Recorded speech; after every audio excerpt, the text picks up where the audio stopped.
जय हिंद बच्चों, इस समय आप लोग महामना इंस्टीट्यूट के यूट्यूब चैनल से जुड़े हुए हैं और इस चैनल में मैं आप सबका स्वागत करता हूं। आज हम लोग class 11th physics Hindi medium NCERT book के 11th चैप्टर द्रव्य के तापीय गुण यानी थर्मल प्रॉपर्टीज ऑफ मैटर के अंतर्गत हम लोग आज तापीय प्रसार पढ़ने जा रहे हैं। आप देखे होंगे कि जब कोई वस्तु गर्म होती है ना तो गर्म होने पर फैलती है, और अगर वस्तु ठंडी हो तो ठंडी होने पर सिकुड़ती है, यानी उसका गर्म होने पर उसका आकार परिवर्तित हो जाता है। तो हम ये कहें कि ताप के कारण या ताप के प्रभाव से किसी वस्तु के आकार में होने वाले प्रसार को ही हम तापीय प्रसार कहते हैं। अब हम आपको ये बता दें कि तापीय प्रसार 3 प्रकार का होता है। पहला तापीय प्रसार होता है रेखीय प्रसार, और दूसरा जो प्रसार होता है वो होता है क्षेत्रीय प्रसार, और फिर तीसरा होता है आयतन प्रसार। तो आज हम लोगों को इन सब के बारे में डिटेल में पढ़ना है। फिर रेखीय प्रसार गुणांक, क्षेत्रीय प्रसार गुणांक, आयतन प्रसार गुणांक के बारे में पढ़ना है। क्षेत्रीय प्रसार गुणांक और रेखीय प्रसार के गुणांक के बारे में पढ़ना है। आयतन प्रसार गुणांक और रेखीय प्रसार गुणांक के संबंध में पढ़ना है, और फिर तीनों का संबंध पढ़ना है। ये सब चीजें हम लोगों को पढ़नी है। तो सबसे पहले हम ये देखें कि रेखीय प्रसार क्या है। रेखीय प्रसार को हम कहते हैं लीनियर एक्सपेंशन। तो लीनियर एक्सपेंशन क्या है, हम लोग इसके बारे में देखें। तो अब समझिए, अगर कोई छड़ हो तो जब छड़ को गर्म करते हैं तो छड़ लंबाई में बढ़ता है।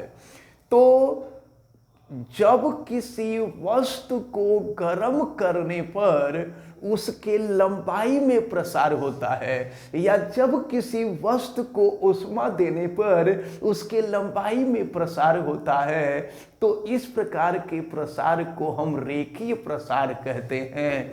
अब जरा ध्यान पूर्वक देखें।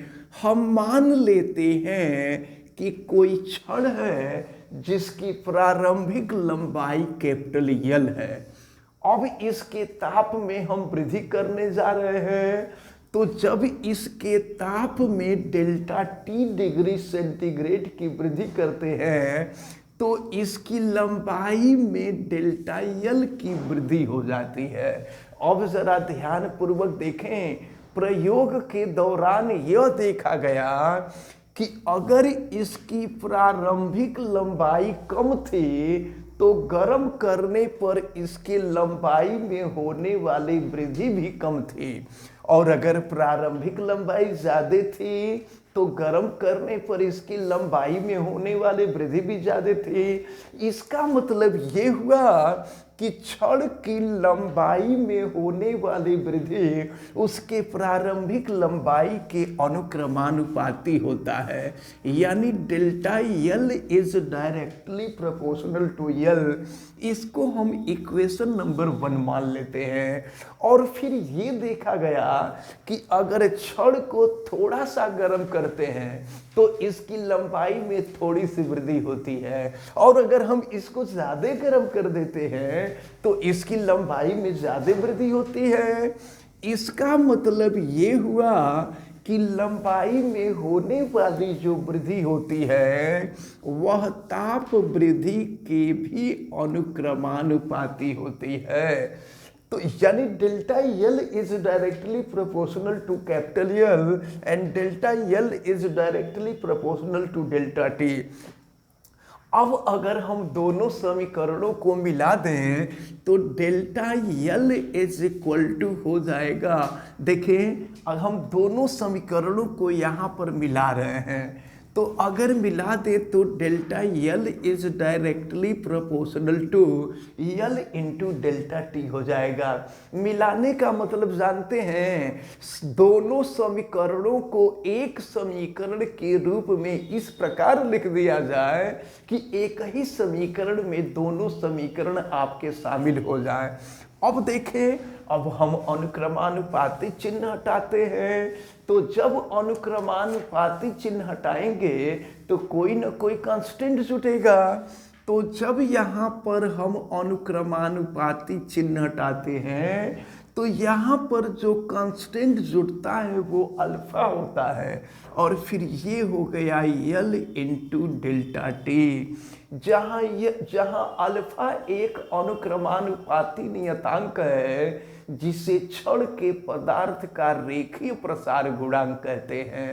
अब हम रेखीय प्रसार गुणांक का सूत्र ज्ञात करना चाहें तो अल्फा इज इक्वल टू हो जाएगा डेल्टा यल बटा में यल इंटू डेल्टा टी।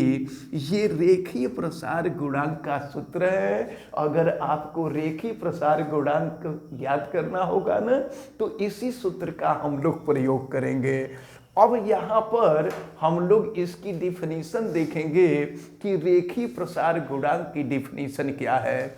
इसके लिए आप ध्यान पूर्वक देखें, कहीं कहीं देखें लंबाई में होने वाले वृद्धि को स्मॉल यल से भी रिप्रेजेंट कर दिया जाता है, तो इससे फर्क नहीं पड़ता है कि किससे रिप्रेजेंट किया जा रहा है। अब देखें, अगर हम capital L is equal to 1 metre मान लें, यानी क्षण की जो प्रारंभिक लंबाई है उसको 1 मीटर मान लें, और delta T is equal to 1 degree centigrade मान लें, यानी हम यह मान ले रहे हैं कि ताप में होने वाली जो वृद्धि है वो 1 डिग्री सेंटीग्रेड है। तो देखिए क्या मिलेगा, alpha is equal to delta L upon 1 into 1 हो जाएगा। तो यहाँ से अल्फा इज इक्वल टू हो जाएगा डेल्टा यल। इसका मतलब ये हुआ कि किसी क्षण के पदार्थ का रेखीय प्रसार गुणांक उसके लंबाई में होने वाली वृद्धि के बराबर होता है। तो देखिए डिफिनीशन हम यहां से दे रहे हैं, एकांक लंबाई के क्षण का ताप 1 डिग्री सेंटीग्रेड बढ़ाने पर उसके लंबाई में जितनी वृद्धि होती है उसे ही उस क्षण के पदार्थ का रेखीय प्रसार गुणांक कहते हैं। अब रेखीय प्रसार गुणांक का जरा हम लोग मात्रक देख लें कि मात्रक क्या होता है। तो डेल्टा यल तो लंबाई में होने वाली वृद्धि है, और लंबाई में होने वाली वृद्धि लंबाई ही होती है, तो लंबाई का मात्रक मीटर हो जाएगा। और नीचे यल देख रहे हैं, ये भी तो लंबाई ही है ना, इसका भी मात्रक यम हो जाएगा, मीटर हो जाएगा। और डेल्टा टी टेम्परेचर है, इसका मात्रक डिग्री सेंटीग्रेड होगा, मीटर से मीटर कैंसिल हो जाएगा, तो इसका मात्रक 1 अपॉन डिग्री सेंटीग्रेड, जिसको हम प्रति डिग्री सेंटीग्रेड भी कह सकते हैं, प्रति डिग्री सेंटीग्रेड। तो याद रखे रहिएगा, रेखीय प्रसार गुणांक का मात्रक प्रति डिग्री सेंटीग्रेड होता है। तो ये रहा रेखीय प्रसार और रेखीय प्रसार गुणांक। अब इसी तरह से आता है क्षेत्रीय प्रसार। तो अब क्षेत्रीय प्रसार क्या है समझिए। अब एक चीज देखें, अगर क्षण है तो उसको गर्म करेंगे तो उसकी लंबाई में वृद्धि होगी। और अगर मान लीजिए कोई समतल पटल है, पटल का मतलब कोई पटरा है, कोई टीन का पत्थर है या कोई लोहे का पत्थर है, जब उसको गर्म करते हैं तो उसके क्षेत्रफल में प्रसार होता है। अगर क्षण है तो उसको गर्म करेंगे तो उसकी लंबाई में प्रसार होगा। लेकिन अगर कोई पटरा टाइप का कोई पदार्थ हो, यानी लोहे का कोई पत्थर हो, टीन का कोई पत्थर हो, धातु का कोई भी पत्थर हो, तो जब उसको गर्म करते हैं तो उसके क्षेत्रफल में प्रसार होता है। तो हम पढ़ने जा रहे हैं ये क्षेत्रीय प्रसार के बारे में, जिसको हम कहा करते हैं सुपरफिशियल एक्सपेंशन। यहां मैं लिख दे रहा हूं सुपरफिशियल एक्सपेंशन कहलाता है। तो हम क्षेत्रीय प्रसार यानी सुपरफिशियल एक्सपेंशन के बारे में पढ़ने जा रहे हैं। क्षेत्रीय प्रसार क्या है? यदि किसी वस्तु को गर्म करने पर या यदि किसी वस्तु को ऊष्मा देने पर उसके क्षेत्रफल में प्रसार हो तो इस प्रकार के प्रसार को हम क्षेत्रीय प्रसार कहते हैं। हम मान लेते हैं थोड़े समय के लिए कि कोई पटल है, कोई पटल यानी कोई पटरा है धातु का, जिसका प्रारंभिक क्षेत्रफल कैपिटल ए है। अब हम इसके ताप में डेल्टा टी डिग्री सेंटीग्रेड की वृद्धि करते हैं तो इसके क्षेत्रफल में डेल्टा ए की वृद्धि हो जाती है। तो बिल्कुल इसी तरह रेखीय प्रसार की तरह ये देखा गया कि जब इसका प्रारंभिक क्षेत्रफल कम था तो इसके क्षेत्रफल में होने वाला प्रसार भी कम था, और जब इसका प्रारंभिक क्षेत्रफल अधिक था न तो इसके क्षेत्रफल में होने वाला प्रसार भी अधिक था। यानी delta A is directly proportional to ए।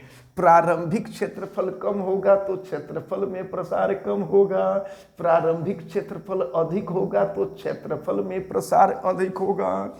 इसको हम इक्वेशन नंबर 1 मान लेते हैं। अब इसके बाद जरा ध्यान पूर्वक देखें। अब यह भी देखा गया कि अगर उसको कम गर्म कर रहे हैं, उसका टेम्परेचर कम बढ़ाया जा रहा है तो क्षेत्रफल में वृद्धि कम हो रही है, और अगर टेम्परेचर ज़्यादा दे दिया जा रहा है तो क्षेत्रफल में वृद्धि ज़्यादा हो जा रही है।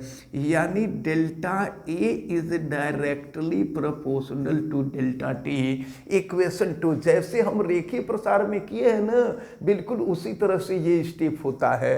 अब यहाँ पर अगर हम दोनों समीकरणों को मिला दें तो delta A is directly proportional to A into delta T. अब यहाँ अनुक्रमानुपाती चिन्ह हम हटाएंगे, तो जब अनुक्रमानुपाती चिन्ह हटाएंगे तो यहाँ पर जो कांस्टेंट जुड़ता है वो बीटा होता है, फिर a इंटू डेल्टा टी हो जाएगा, जहाँ बीटा को हम रेखीय प्रसार बीटा को हम क्षेत्रीय प्रसार गुणांक कहते हैं, और ये अनुक्रमानुपाती नियतांक है। अब अगर यहाँ से हम बीटा की वैल्यू निकाल लें, देखिए यहाँ मैं लिख देता हूँ, बीटा की वैल्यू अगर हम निकाल लें तो ये हो जाएगा डेल्टा ए बटा में ए इंटू डेल्टा टी। तो ये क्षेत्रीय प्रसार गुणांक का सूत्र रहा। इस फार्मूले की सहायता से हम क्षेत्रीय प्रसार गुणांक की गणना कर सकते हैं। अब हम यहाँ से भी इसको डिफाइन करें तो delta A is equal to 1 metre square, A is equal to 1 metre square, A प्रारंभिक क्षेत्रफल है, और delta T is equal to 1 degree centigrade. तो फिर देखें यहाँ पर क्या मिलेगा आपको, beta is equal to delta A upon A की वैल्यू हम रख देते हैं, ए की वैल्यू 1, डेल्टा टी की वैल्यू 1। तो इस प्रकार हो जाएगा beta is equal to delta ए। तो इसका क्या मतलब हुआ? इसका मतलब ये हुआ कि एकांक क्षेत्रफल के पटल के ताप में 1 डिग्री सेंटीग्रेड की वृद्धि करने पर उसके क्षेत्रफल में जो वृद्धि होती है उसे ही उस पटल के पदार्थ का क्षेत्रीय प्रसार गुणांक कहते हैं, और क्षेत्रीय प्रसार गुणांक को बीटा से रिप्रेजेंट करते हैं, ये आपको पता है। अब अगर इसका मात्रक हम देखना चाहें तो फिर देखिए डेल्टा ए का मात्रक हो जाएगा मीटर स्क्वायर, ए क्षेत्रफल है, क्षेत्रफल का भी मात्रक metre square, delta T temperature है, टेम्परेचर का मात्रक डिग्री सेंटीग्रेड, फिर मीटर स्क्वायर से मीटर स्क्वायर कैंसिल हो जाएगा, ये भी हो जाएगा 1 अपॉन डिग्री सेंटीग्रेड, जिसको हम प्रति डिग्री सेंटीग्रेड कहते हैं।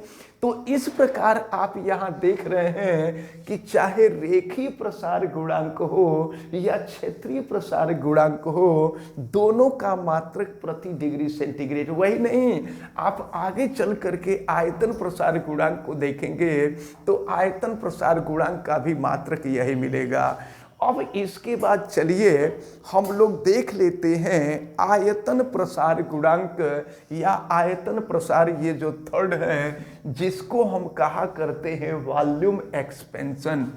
ये है वॉल्यूम एक्सपेंशन।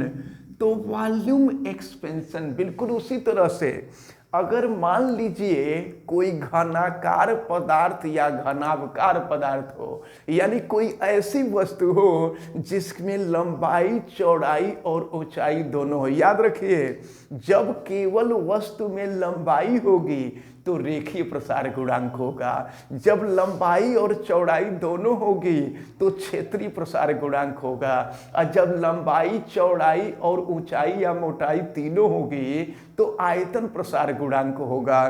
तो इस स्थिति में हम जो है कोई ठोस पदार्थ लेते हैं, कोई घन के आकार का या घनाभ के आकार का पदार्थ लेते हैं, हम मान लेते हैं कि कोई घनाभ के आकार का पदार्थ देखिए, या कोई वस्तु जिसका प्रारंभिक आयतन कैपिटल V है, जब उसके ताप में डेल्टा T डिग्री सेंटीग्रेड की वृद्धि की जाती है तो उसके आयतन में डेल्टा V की वृद्धि हो जाती है।